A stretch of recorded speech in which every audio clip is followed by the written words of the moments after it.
여러분, 하루하루 쌓여가는 스트레스 어떻게 견디고 계십니까? 이 현대사회를 살아가는 것이 사실 수많은 종류의 스트레스 속에 살아가는 것이 맞는 것 같아요. 자, 우리 모두는 아주 큰 스트레스를 받을 수밖에 없는 사회 속을 살아가고 있습니다. 자, 가정에서부터 스트레스 없는 가정 있나요? 직장 생활할 때 스트레스 안 받으시는 분 계세요? 학교 생활, 친구와의 관계, 교회 생활까지 사실 스트레스가 무지막지하게 우리 삶을 억누르고 있습니다. 자, 그런데 최근에요, 한국 출신인 우리가 미국에서 살아가고 있는 이때 우리에게 그렇게 달갑지 않은 조사가 최근에 나왔습니다. 바로 2024년 영국에 있는 한 보험회사가요, OECD에 등록된 국가 37국가 중 가장 많은 스트레스를 받는 국가들과 가장 적게 스트레스를 받는 국가에 대한 조사를 했던 것이죠. 자, 리스트 보시면 맨 위에 누가 있죠? 자랑스럽게 대한민국, 사우스 코리아가 1등이에요. 무슨 1등? 가장 많은 스트레스를 받는 나라. 자, 2등이 누구예요? 미국이에요, 미국. 자, 생각해보세요, 여러분. 우리가 한국 떠나왔죠. 뭐 때문에 스트레스 덜 받으려고. 자, 그런데 미국 와보니 여기도 스트레스가 만만치 않다. 자, 그래서 사실 이 결과가요, 우리에게 좀 충격적으로 다가올 수도 있는 것 같습니다. 물론 여러분 속지 마세요. 이게 OECD 국가를 대상으로 했죠. 그 말은 뭐냐면 우리보다 훨씬 힘든 나라들이 많다는 얘기예요. 그런데 선진국 가운데 가장 많은 스트레스에 시달리는 국가가 누구냐라고 물으면 1등이 대한민국, 2등이 미국이다라고 생각하시면 될 것 같습니다. 자, 그런데 이 한국의 이 상황은 사실 우리가 굉장히 좀 마음 아픈 현실로 받아들일 필요가 있습니다. 자, 2024년 기준으로요, 한국 사람들이 목숨을 잃는 네 번째 이유가 뭔지 아십니까? 네 번째 이유. 자, 그것이 바로 자살이에요, 여러분. 자살. 많은 사람들이 한국에서 목숨을 스스로 버리고 있어요. 자, 그런데 그 이유가 사람들이 죽는 네 번째 이유다. 사실 전 세계에서 정말 찾기 힘든 그런 나라가 바로 대한민국입니다. 자, 많은 사람들이 몸의 병 때문에 죽지 않아요. 뭐 때문에 죽어요? 마음의 병 때문에 죽는 거죠. 자신이 받는 스트레스를 감당을 못하고 삶을 포기하는 이 문제가 이제 더 이상 개인만의 문제가 아닙니다. 그렇죠? 이제 사회의 문제가 되어버렸어요. 자, 그리고 2025년 서울대 보건대학원 조사에 따르면요, 대한민국 국민 절반이 스스로가 정신적으로 건강하지 않다고 응답했어요. 더 충격적인 결과는 뭐냐? 바로 이 응답한 사람 중에 4분의 1이요, 25%의 사람들이 나는 현재 아주 극심한 우울증 증세를 보이고 있다라고 대답을 했습니다. 여러분, 성인 중에 4분의 1이요, 스스로 지금 내가 우울증 때문에 힘들다라고 고백한 사회, 그 사회가 어디라고요? 바로 우리가 떠나온 대한민국 사회고, 우리가 여전히 영향을 받고 있는 사회입니다. 이처럼 우리가 매일을 살아가는 우리 사회는 이제 건강한 정신 상태를 유지하기 아주 힘든 사회가 되어버렸다는 것이죠. 자, 그렇다면 자, 이런 스트레스가 높은 사회를 살아가는 우리 그리스도인들의 건강 상태는 어떻습니까? 여러분, 여러분의 정신건강 안녕하세요? 자, 많은 그리스도인들이 해소되지 않는 이 피로와 낙심, 이 외로움을 안고 살아가지만 정작 그 감정을 하나님 앞에서는 솔직하게 표현하지 못한 채 살아가는 경우가 많은 것 같습니다. 자, 왜 그럴까요? 자, 그것은 오늘날 적지 않은 그리스도인들이 이 참된 믿음은 언제나 감정적으로 침착하고 흔들림이 없어야 한다라고 착각하기 때문이에요. 뭐라고요? 많은 분들이 착각해요. 좋은 믿음은 뭐죠? 아주 큰 믿음은 안 힘든 믿음이에요. 안 외로운 믿음이에요. 안 슬픈 믿음이에요. 절망하지 않는 믿음. 자, 그것이 바른 믿음 아닙니까? 라고 생각하고 있는 것이죠. 자, 그래서 많은 성도님들이 슬퍼해도 안 되고, 낙심해도 안 되고, 분노해도 안 되고, 모든 부정적인 감정들을 다 억누르면서, 자, 이것이 바른 믿음이 아닙니까? 라고 생각하고 있는 것이죠. 자, 하나님께 마음을 솔직히 토로하기보단 스스로 더 단단해져야 된다라며 자신을 다그치고요, 침묵으로 일관하는 신앙생활이 적지 않게 우리 교회들 안에 있습니다. 네, 여러분, 아이러니한 사실 아십니까? 이 상황에서 자, 많은 분들이 하나님께는 자기 마음을 안 내어놔요. 자, 그런데 그런 분들 중에 적지 않은 분들이요, 나쁜 일이 생기면 자기 배우자에게 달려가서 끊임없이 하소연하는 얘기를 합니다. 아주 자기 스트레스 받는다고 남편에게, 아내에게는요 너무 쉽게 불평불만을 내어놓죠. 또 자신의 가까운 사람들에게 가서요 자기가 받는 그 모든 부정적인 감정들을 필터 없이 다 쏟아 부어요. 자, 그래서 스트레스가 어떻게 되죠? 더 부가가 되죠. 내가 받는 스트레스를 다른 사람한테 부으니 그걸 또 받는 사람이 또 스트레스가 생기죠. 그럼 또 다른 사람이 또 붙겠죠. 자, 그래서 점점 악화되는, 자, 그런 신앙생활을 하시는 분들이 적지 않은 것 같아요. 자, 그 결과 많은 성도님들이 이 위로를 받지 못한 이 마음으로 인해요 그 마음이 점점 메말라가요. 또한 그 메말라간 마음이 설명할 수 없는 우울감으로 가득 차게 되는 것. 자, 그것이 실제로 현대를 살아가는 많은 그리스도인들이 느끼는 신앙생활인 것 같습니다. 자, 그러나 여러분, 시편은요 이러한 생각이 너무나 잘못되었다, 이러한 태도가 너무나 잘못되었음을 오늘 우리에게 보여줍니다. 여러분, 신앙생활은요 우리가 생각하는 믿음은 강해야 돼, 부정적이면 안 돼, 낙심하면 안 돼, 절망하면 안 돼, 슬퍼하면 안 돼, 그렇게 성경은 얘기하지 않는다는 거예요. 또 사람에게 달려가서 내가 이런 일을 당했어요, 나 좀 위로해 주세요, 나 좀 이해해 주세요, 자, 그런 식으로 자신의 슬픔을 푸는 건 성경적인 신앙생활이 아니다라고 오늘 이 시편 13편은 우리에게 분명히 보여줍니다. 자, 오늘의 본문인 이 시편 13편에서 다윗은 소용돌이치는 자신의 감정을 억누르지 않고 있어요. 되려 그는 이 자신의 감정을 폭발시켜요. 있는 그대로 다 쏟아놔요. 자, 근데 누구죠? 대상이? 쏟아내는 대상이 누구예요? 바로 하나님이시죠. 자, 그는 자신이 받는 그 모든 스트레스를요 기도로 승화시켜서 하나님께 여과 없이 쏟아내는 모습을 보여줍니다. 자, 그리고 그렇게 자신의 마음을 토해낼 때 그는 놀랍게도 다시 기쁨과 평화를 회복하게 됩니다. 자, 그래서 오늘 말씀의 대지입니다. 참된 신앙인은 자신의 감정을 하나님께 솔직히 쏟아내어 참된 기쁨과 평화를 누립니다. 자, 여러분, 참된 기쁨과 평화가 어디에서 온다고요? 우리의 모든 부정적인 감정을요 쏟아내야만 해요. 여러분, 참지 마세요. 억누르지 마세요. 쏟아내야 돼요. 자, 근데 누구한테 쏟아내야 돼요? 기도를 통해 하나님께 쏟아낼 때, 진심으로 쏟아낼 때 하나님께서 여러분 마음에 이해를 뛰어넘는 평강과 기쁨을 허락하신다는 것입니다. 자, 참된 신앙인이 자신의 감정을 하나님께 어떻게 표현한다고요? 참된 신앙인은요 자신이 느끼는 감정을 있는 그대로 솔직하게 하나님께 쏟아 놓습니다. 자, 그래서 오늘 첫 번째 요지입니다. 참된 신앙은 고통과 슬픔을 숨기지 않고 하나님께 솔직히 표현합니다. 여러분, 다윗의 절규를 다시 한번 들어보세요. 1절, 주님 언제까지 나를 잊으시렵니까? 제가 직역했어요, 히브리어를. 언제까지입니까? 오 야훼시여, 저를 영원히 잊으시겠습니까? 지금 굉장히 오버하고 있어요, 다윗이. 영원이라는 단어를 썼어요. 영원히 나를 잊으실 겁니까, 하나님? 자, 언제까지 나를 외면하시렵니까? 자, 직역하면 어떻게 되죠?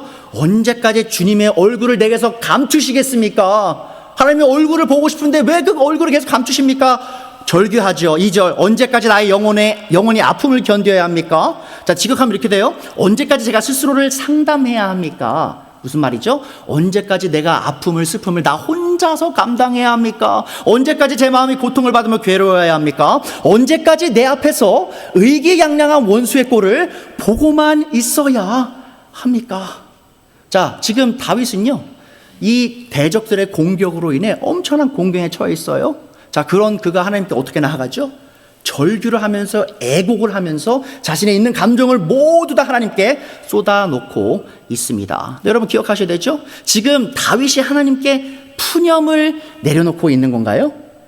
아니에요. 지금 다윗은요 정직한 기도의 외침을 하나님께 올려드리고 있는 것입니다. 이 외침은 억눌린 감정을 하나님 앞에 솔직하게 쏟아내는 정직한 감정의 표현이자 하나님을 향한 간절한 기도입니다. 자, 믿음이란 언제나 감정적으로 동요하지 않고 전혀 흔들리지 않는 것이라 착각하는 분들이 많다고 했죠. 하지만 지금 이 다윗의 태도는요 그런 오해를 바로 잡아주고 있어요. 자, 그런데 마틴 로이드 존스 목사님이 이 애곡이 담긴 시편들에 대해서 우리에게 이런 통찰을 주셨어요. 자, 들어보세요. 시편은 진리를 추상적으로가 아니라 인간이 실제로 겪는 경험을 통해 계시해 줍니다.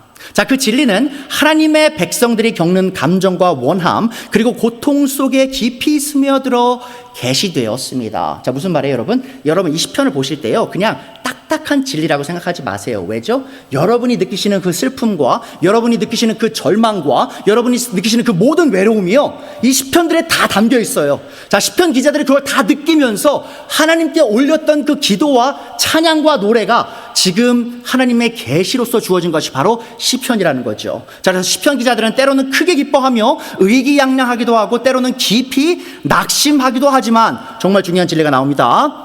언제나 이 시편 기자들은 자기 자신의 감정에 대해 솔직합니다.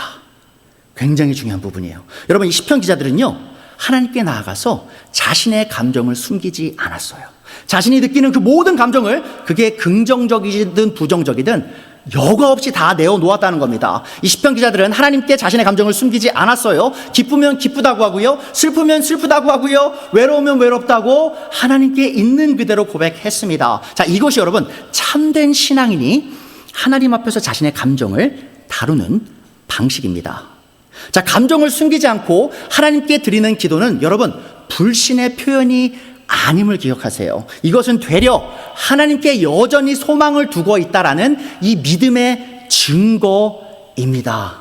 자, 그래서 한 주석가는 하나님을 향한 애곡은 찬양의 반대가 아니라 찬양의 한 형태이다 라고 얘기했어요. 여러분이 그 절망 속에서 하나님을 향해 절망의 비명을 지르는 것 뭐라고요? 여러분, 그건요 지금 푸념을 늘어놓는 게 아니에요. 그거는 바로 하나님을 향한 찬양입니다. 왜죠? 내가 여전히 하나님을 소망하고 있습니다. 내가 이 절망 속에서도 여전히 하나님을 소망합니다라는 그 비극의 절규라기 때문에 그것을 하나님께서 찬양으로 받아주신다는 것입니다. 자, 우리가 우리의 감정을 숨기지 않고 우리의 슬픔과 고통을 기도로서 하나님께 가져나갈 때 하나님은 우리의 기도를 자신을 향한 신뢰의 찬양이요 믿음의 행위라고 여겨주신다는 것이죠. 자, 우리는 이 다윗이 정확히 어떤 상황 속에 있는지는 알 수 없어요. 제가 말씀드렸던 것처럼 2절 또 4절을 통해 보면요, 지금 다윗이 대적들의 공격으로 인해 생명의 위협을 당하고 있는 상황이었던 것 같습니다. 자, 이 고통이 그러면 다윗에게 있어서 내 상황이 이렇게 어려우니까만 힘든 것이었냐? 자, 근데 그게 아니에요, 사실. 다윗은 단순히 이 상황이 나를 어렵게 해서 절규한 게 아니고요. 다윗의 절규는 그의 심중, 그 심연에서 깊은 곳에서 나온 것이었습니다. 자, 그의 심중의 극심한 고통은 잘 보세요. 자신의 삶에서 느껴지지 않는 하나님의 임재의 부재에서부터 온 겁니다. 좀 어려운 말씀을 드리면 다시 말씀드릴게요. 다윗이 왜 절규했냐? 다윗이 단순히 하나님, 저 대적들이 날 죽이려고 해요, 이렇게만 절규한 게 아니에요. 다시 보세요. 절규를 뭐라고 하죠? 하나님, 언제까지 나를 잊으시렵니까? 하나님, 언제까지 그 아름다운 얼굴을 나에게 숨기시렵니까? 자, 무슨 말이에요? 지금 다윗이 절규한 가장 근본적인 이유는 그가 하나님의 임재를 더 이상 느끼지 못하는 상태 속에 있었기 때문에 하나님을 향한 그 간절한 마음으로 인해 절규했었다는 것이죠. 여러분, 이것은 마치 양이요, 자기 목자를 잃었을 때 어떻게 하죠? 목소리를 막 하면서 울리죠. 목자님, 내가 여기 있습니다, 나를 찾아주세요 하고 우는 그 양과 같은 모습으로 자신의 목자이신 야훼 하나님을 찾는 그 다윗의 모습이 지금 시편 13편에 기록되어 있는 것입니다.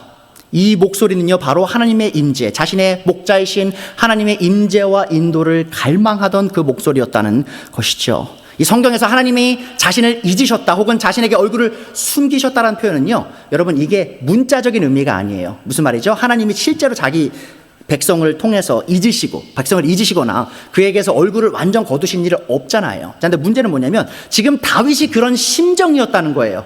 자기가 지금 하나님의 임재를 느낄 수 없고 하나님의 인도를 느낄 수 없는 상태 속에 있다는 것을 있는 그대로 표현한 겁니다. 다윗과 같은 신실한 믿음의 사람도 하나님이 멀게 느껴지는 시간이 있었다는 점을 기억해 주세요. 여러분, 때로 여러분 사실 때 하나님 어디 계시지? 나로부터 멀리 계신 거 아니야? 라는 의심 드실 때 있으시죠? 자, 근데 여러분, 그게 여러분이 신앙인이 아니어서 그런 게 아니에요. 다윗도 그런 걸 경험했어요. 자, 무슨 말이죠? 모든 성도들이 다 이런 부정적인 감정을 가질 수 있고요. 하나님의 임재의 부재를 느낄 수 있다라는 것입니다. 자, 그래서 다윗은 그런 감정 속에서 자신의 목소리를 높게 높여서 하나님을 향해 울부짖었죠. 자, 여기에서 우리는 이 다윗이 자신의 모든 부정적인 감정을 하나님께 숨기지 않고 고스란히 드러냈다는 사실에 주목할 필요가 있습니다. 자, 많은 이들이 이 신앙이 깊은 사람일수록 자신의 감정을 억누른다고 오해하기도 합니다. 자, 그래서 많은 성도님들이 그러죠. 나 슬퍼하면 안 돼.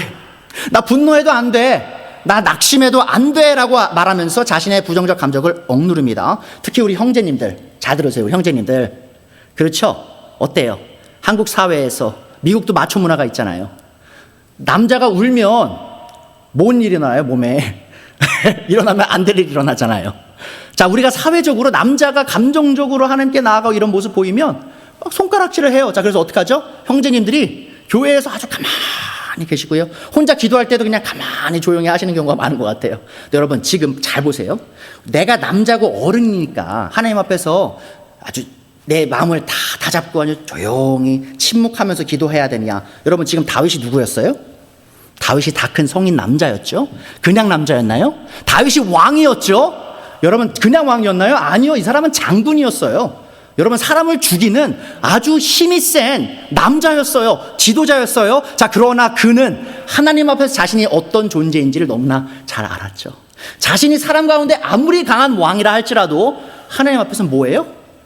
어린 양이에요. 그 강하신 목자이신 하나님 앞에선 자신이 하나님의 도움이 필요한 어린 양임을 너무나 잘 알았기 때문에 그는 자신이 느꼈던 슬픔과 분노, 절망을 하나님 앞에 감추지 않고 있는 그대로 표현했고요. 자, 그로 인해 이 깊은 탄식이 가운데서도 시편 13편이라는 소망의 노래를 써 내려갈 수 있었던 것입니다. 자, 많은 분들이 여러분, 소망과 절망이 공존할 수 없다라고 생각해요. 여러분 생각해 보세요. 절망과 소망과 절망이 과연 공존할 수 있는가? 자, 종교개혁 성군장이었던 마르틴 루터는요, 절망과 소망이 언제나 같이 간다라고 주장했습니다. 자, 영어로 이렇게 나오죠. Hope itself despairs and despair nevertheless hopes. 번역하면 어떻게 돼요? 소망 자체는 절망하지만 그러함에도 절망은 여전히 소망한다. 자, 다시 말하면요, 하나님께 소망을 둔 그리스도인들도 절망할 수 있다라는 거예요. 자, 그러나 그들이 여전히 하나님께 소망을 두었기에 그들은 그 절망 가운데서도 여전히 하나님을 소망할 수 있다라고 루터는 얘기했던 것이죠. 여러분 잘 기억하셔야 됩니다. 루터가 이 말을 듣기 좋으라고 수사학적 표현으로 얘기했을까요? 멋있어. 소망 자체는 절망하지만 그러함에도 절망은 여전히 소망해. 정말 멋진 말이죠. 자, 근데 여러분, 루터에게는요, 이 말이 이론적인 말이 아니었어요. 자, 무슨 말이죠? 여러분, 루터가 뭐 했던 사람이라고요? 종교 개혁을 이끌었던 사람이에요. 루터는요, 엄청난 적들이 많았던 사람입니다. 자, 그래서 사실 루터는요, 극심한 우울과 절망에, 배신에 많이 시달렸던 사람이에요. 루터는 어디까지 절망했냐? 이렇게 외친 적이 있어요. 하나님이 나를 완전히 버리셨다 라고 외쳤던 적도 있고요. 아침에 일어났는데 너무 우울해서 침대에서 못 나올 정도로 심하게 우울했던 적도 있던 사람이 바로 루터였습니다. 자, 그러나 그는 그런 상태 속에서도 계속 기도하고 말씀을 붙들었어요.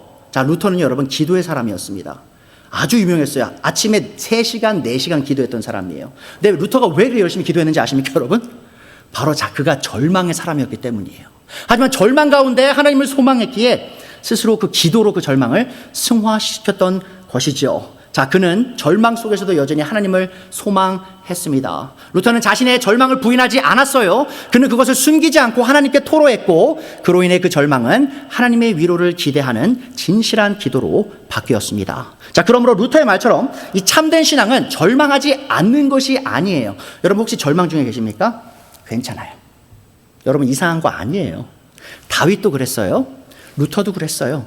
여러분 절망하시는 거 괜찮습니다. 자, 하지만 문제는 뭐죠? 여러분이 절망 가운데 하나님께 나가지 않으면 여러분의 삶이 진짜 절망으로 끝날 수도 있어요.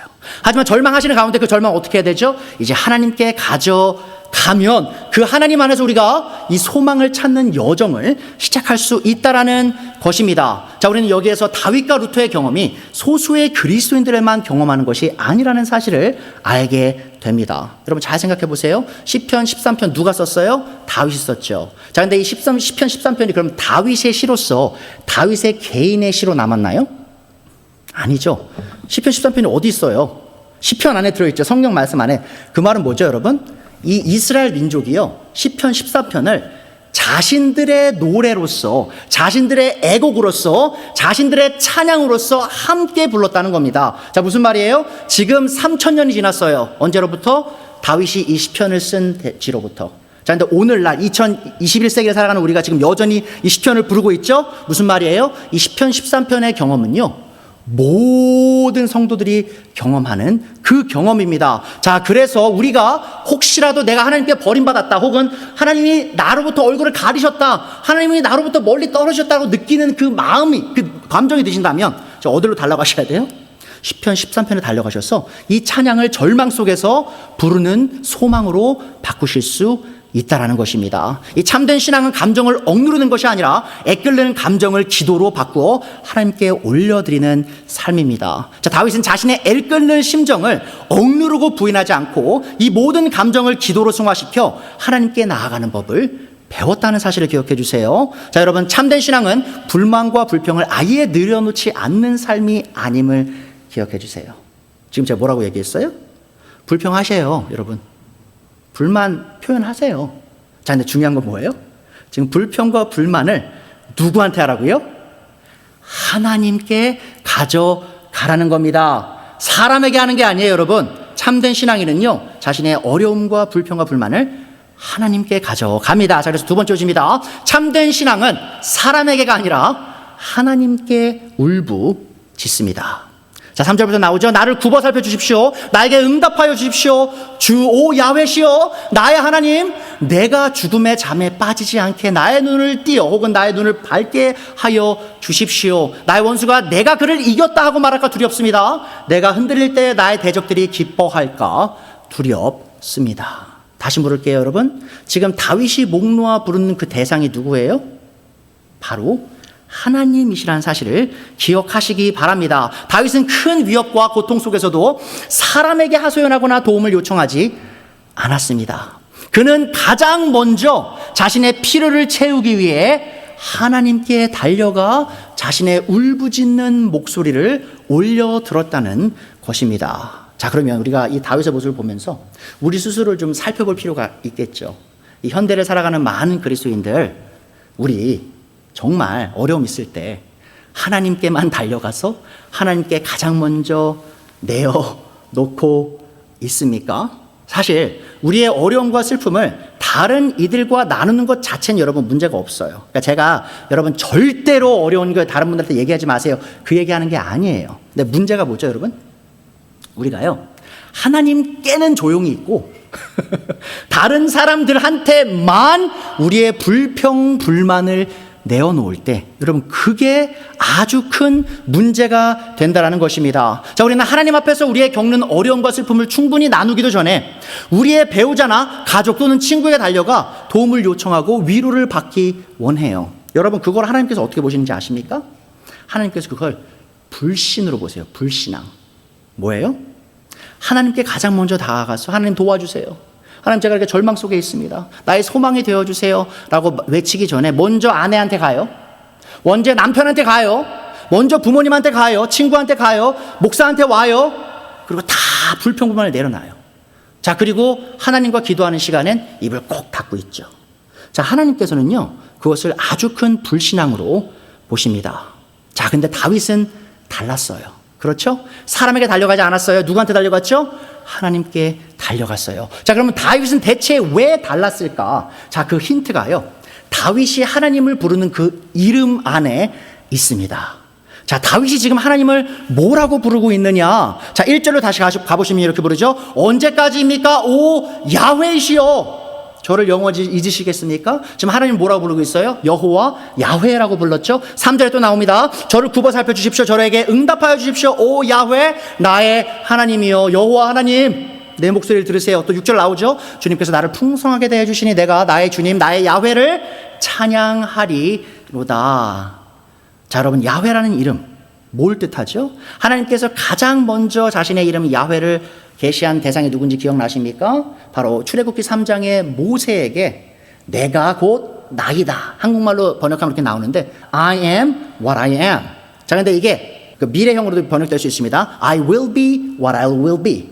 자, 무슨 뜻이에요? 내가 스스로 있는 자이다. 자, 스스로 존재하고 영원히 변하지 않는 존재이다라고 자신의 이름 야훼를 계시하셨어요. 자, 근데 중요한 건 뭐죠? 바로 하나님께서 자신의 그 변하지 않는 속성, 그 야훼의 이름을 뭐랑 연결시키셨어요? 아브라함에게 준 그 언약 있죠. 이스라엘 백성을 향해 준 그 언약과 자신의 이름 야훼를 결부시키셔서 내가 너에게 준 그 약속을 절대로 깨지 않을 것이다. 영원히 지킬 것이다 라고 약속하셨고, 자, 거기 아브라함에게만 약속을 주신 게 아니에요.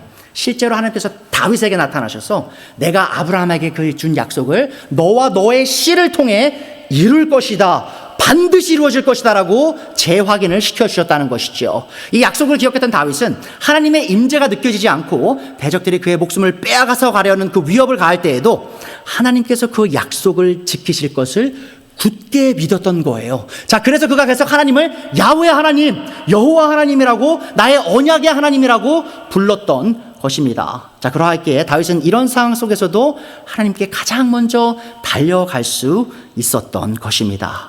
자, 그러면 여러분, 다윗만 이런 언약의 약속 받았나요? 다윗만? 아니죠. 여러분, 그리스도 예수님을 믿어 새 언약 백성이 된 우리 모두는 다윗이 받은 그 언약을 동일하게 하나님으로부터 받았습니다. 자, 그래서 히브리서 기자가 얘기하죠. 13장 5절부터 나와요. 주님께서 친히 말씀하시기를, 자, 신명기 31장을 인용합니다. 내가 결코 너를 떠나지도 않고 버리지도 않겠다 하겠습니다. 여러분, 이게 지금 누구한테 준 약속인지 아세요? 처음에 이스라엘 민족들이 줬죠. 근데 지금 이게 우리 약속이 된 거예요. 히브리서가 그겁니다. 여러분, 히브리서가 뭘 얘기하죠? 구약의 이스라엘에게 주어진 그 약속이 이제 신약 백성들에게 온전히 전해진 것이다라고 얘기하는 거예요. 6절. 그래서 우리가 담대하게 이렇게 말합니다. 시편 118편 6절 인용하죠. 주님께서는 나를 도우시는 분이시니 내게는 두려움이 없다. 누가 감히 내게 손을 댈 수 있으랴.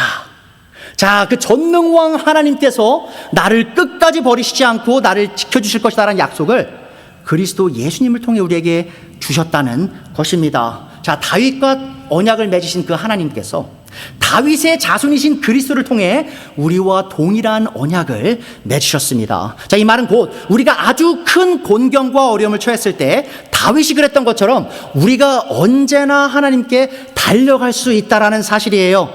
여러분 모두가, 우리 모두가 다 다윗과 같이 하나님께 절망 속에서 달려갈 수 있는 약속을 받은 사람들입니다.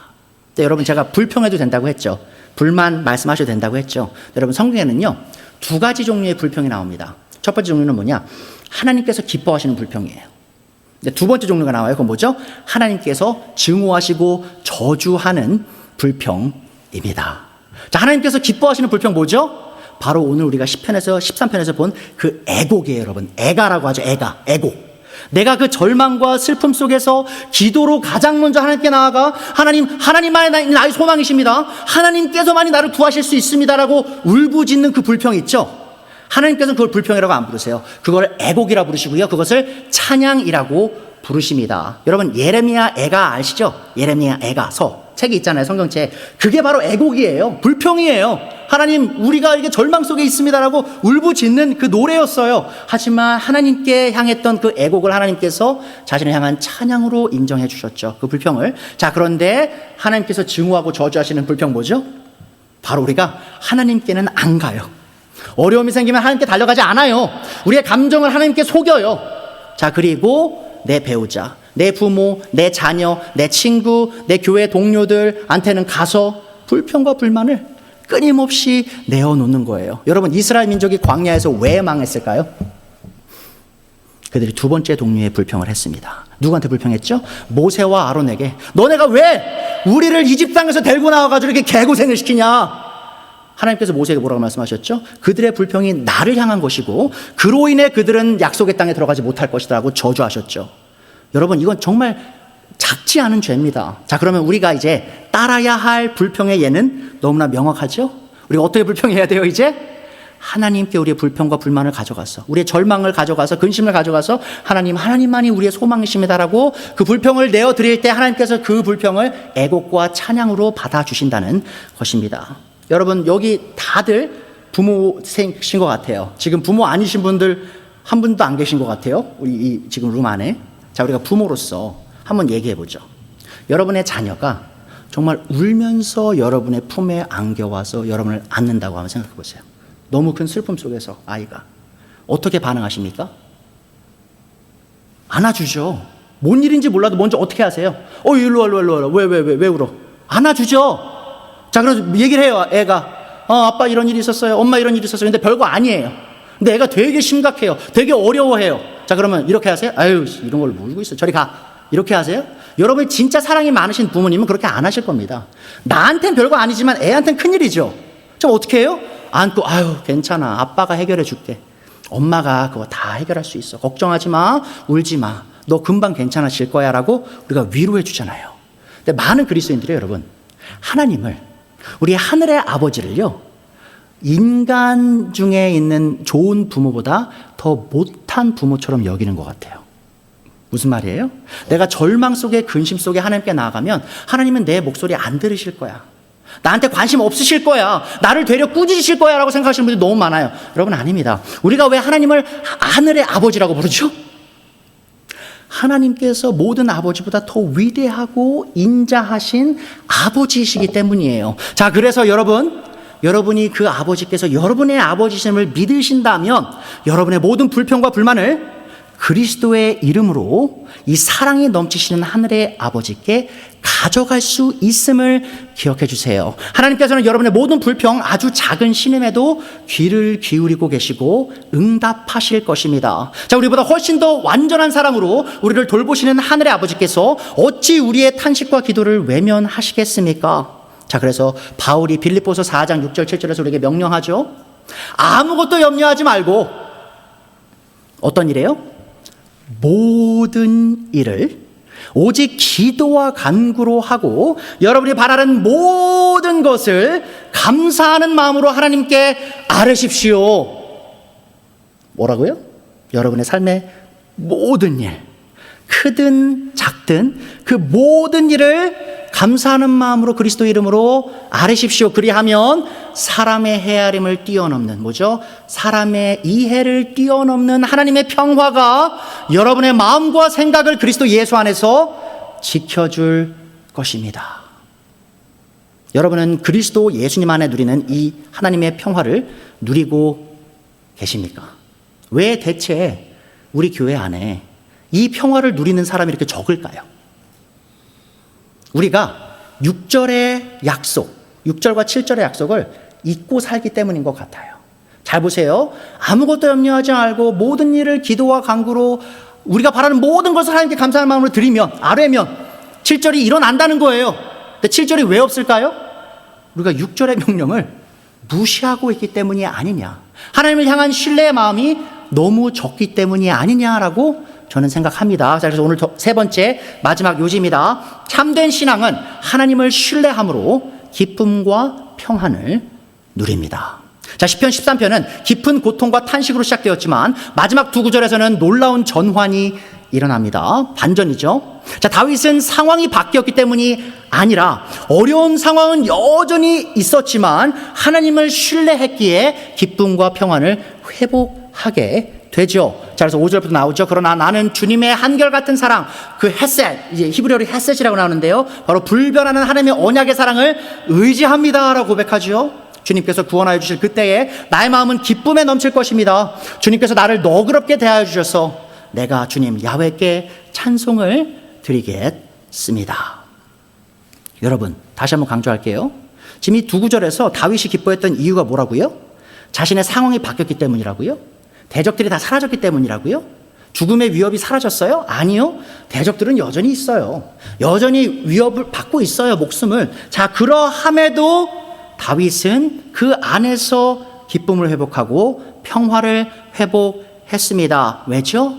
그가 자신의 절망과 자신의 슬픔과 자신의 그 부정적인 감정들을 하나님께 다 아뢰거든요. 아까 우리가 봤던 빌립보서 4장 6절을 했거든요. 자, 그 후에 어떤 일이 일어나죠? 하나님의 기쁨과 평화가 그 마음 안에 들어왔던 것입니다. 자, 우리의 마음의 기쁨과 평화는 우리의 상황에 달려있지 않음을 기억하시기 바랍니다. 여러분이 지금 일 때문에 힘드신가요? 여러분이 가족 간의 관계 속에 힘드신가요? 학교 때 일 때문에 힘드신가요?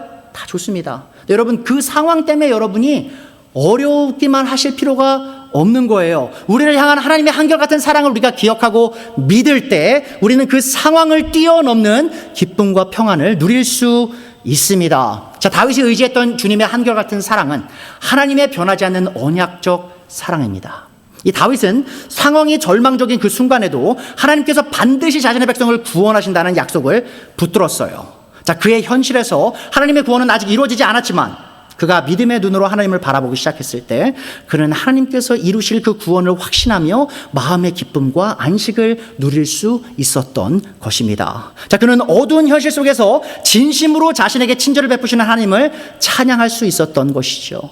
여러분, 또 다른 애곡의 시가 있어요. 시편 44편에 보시면요, 정말 비슷한 종류의 애곡이 나와요. 자, 그런데 이 내용이요, 좀 더 인텐스해요. 이게 조금 정말 예의 없어 보일 정도예요. 자, 한번 보세요. 시편 44편 23절입니다. 주님 깨어나십시오. 어찌하여 주무시고 계십니까? 뭐라고요? 하나님 보고 그만 자래요. 그만 주무시래요. 깨어나셔서 영원히 나를 버리지 말아 주십시오. 어찌하여 얼굴을 돌리십니까? 우리가 고난과 억압을 당하고 있음을 어찌하여 잊으십니까? 아, 우리는 흙 속에 파묻혀 있고 우리의 몸은 내동댕이 쳐졌습니다. 일어나십시오. 우리를 어서 도와주십시오. 하나님, 언제까지 주무실래요? 빨리 일어나서 나 좀 도와주세요. 라고 되게 예의 없게 얘기하고 있어요. 자, 그런데 26절 후반부 보세요. 그가 어떻게 이렇게 자신의 감정을 있는 그대로 여과 없이 하나님께 내어드렸냐? 주님의 언약의 사랑, 헬셋이죠. 다시 주님의 언약의 사랑으로 우리를 구하여 주십시오. 보세요, 여러분. 우리가 이 하나님의 언약의 사랑을 경험했으면요, 시편 13편 기자처럼, 시편 44편 기자처럼 하나님께 나아가서 하나님을 흔들어 깨울 수 있는 거예요. 하나님, 제가 이 절망 속에 있습니다. 어려움 속에 있습니다. 죽음의 위협 속에 있습니다. 하지만 하나님께서 약속하셨잖아요. 제 도움이 되실 거라 약속하셨잖아요. 하면서 하나님을 부를 수 있는 거예요. 자, 누군가는 이 담대한 기도가 되게 예의 없어 보일지도 몰라요. 어떻게 하나님께 그렇게 얘기해? 여러분 보세요. 실제로 있었던 기도죠? 인류 역사 속에? 그냥 있었던 기도인가요? 아니요. 하나님께서 이 기도를 너무 사랑하셔서 성경의 영감으로 기록하셨어요. 그리고 하나님께서는 우리가 이 동일한 기도를 하나님께 올려드리기를 원합니다. 왜죠? 여러분, 이 애곡 있죠? 하나님을 향한 우리의 불평은요, 하나님이 기뻐 받으시는 찬양이기 때문입니다. 자, 그리고 여러분, 이 예는 다윗의 삶에만 있지 않았어요.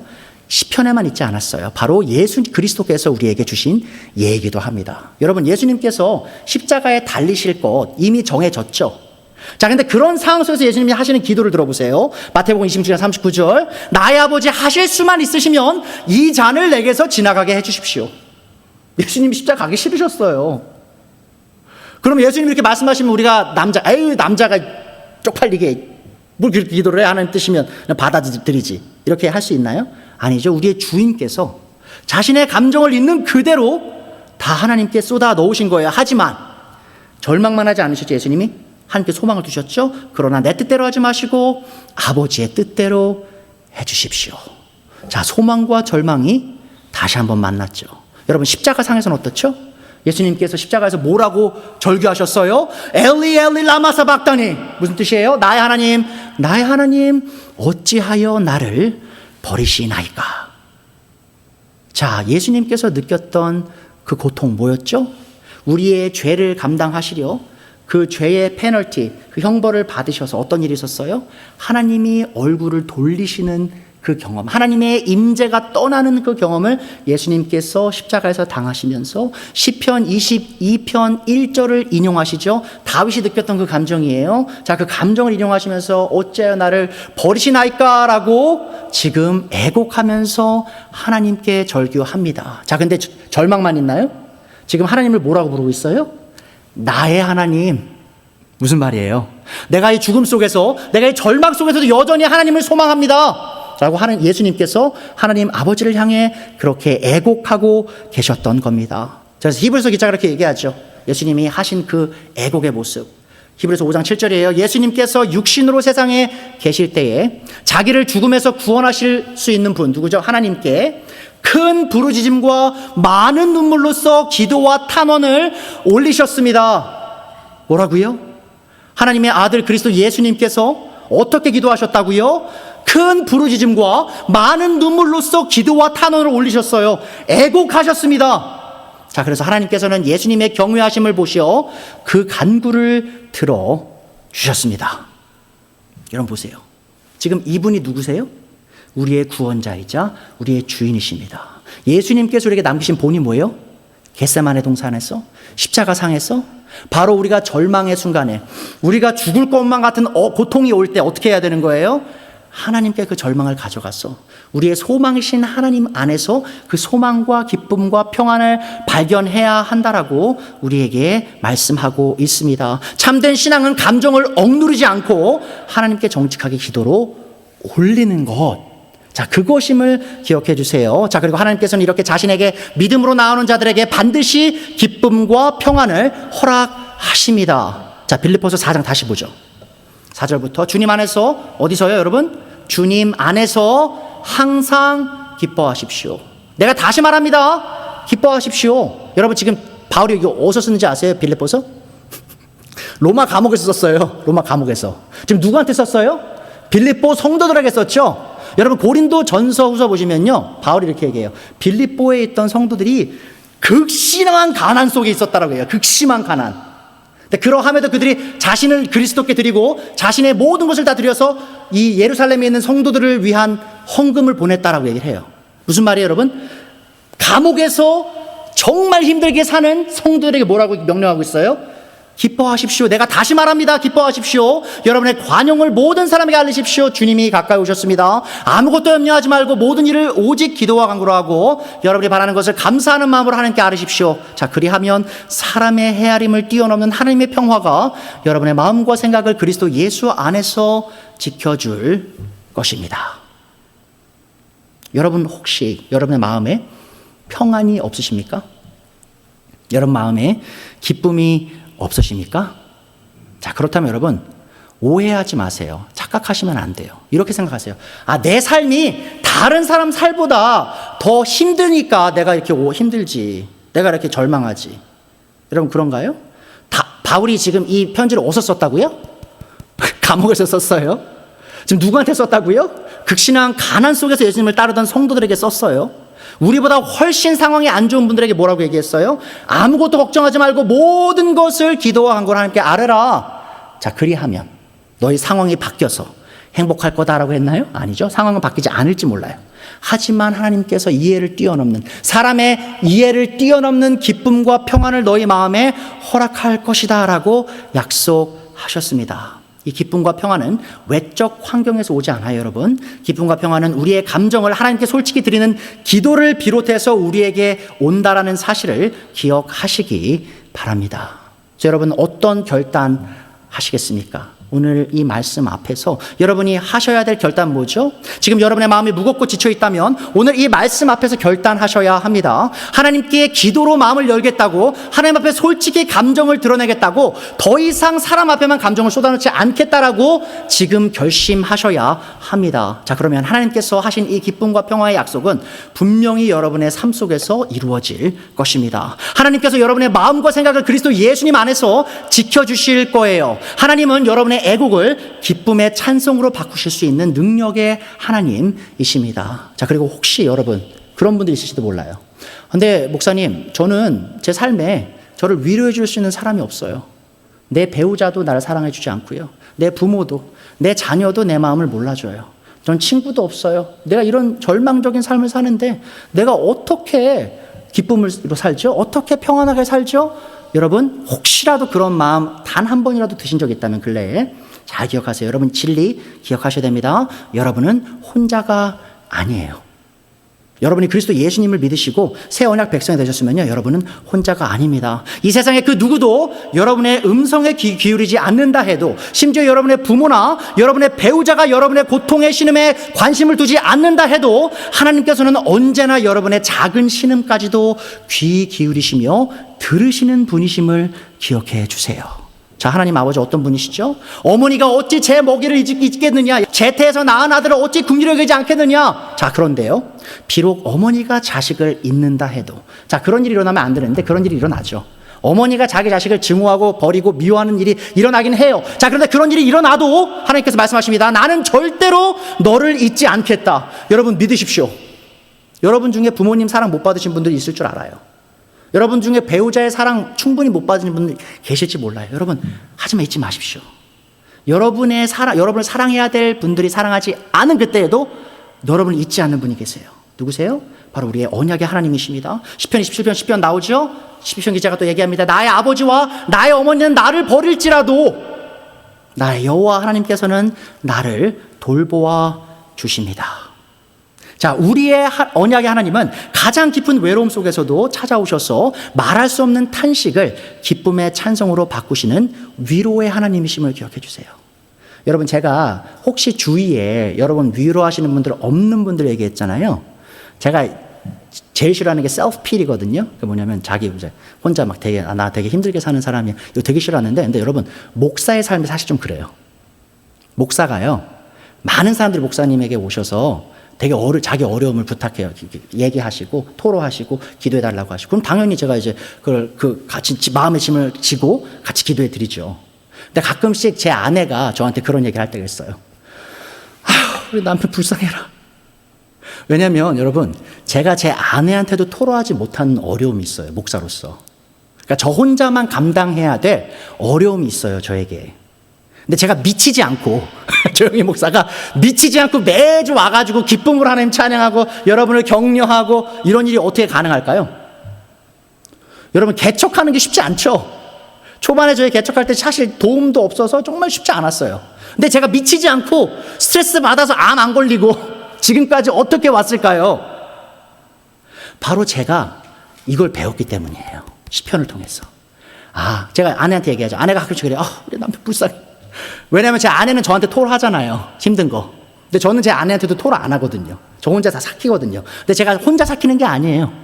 저는 하나님 앞에 가져갑니다. 하나님 앞에 울부짖어요. 하나님이 아니시면 저 이거 견딜 수 없습니다. 자, 그를 통해 제가 그 힘과 기쁨과 평안을 유지한다는 것입니다. 그래서 여러분 속지 마세요. 여러분의 삶에 여러분을 사랑하는 사람이 많지 않다고 해서 여러분이 절망 속에 계실 필요 없습니다. 왜죠? 이 기쁨의 하나님, 평안의 하나님께서 여러분의 마음을 지키실 거예요. 언제?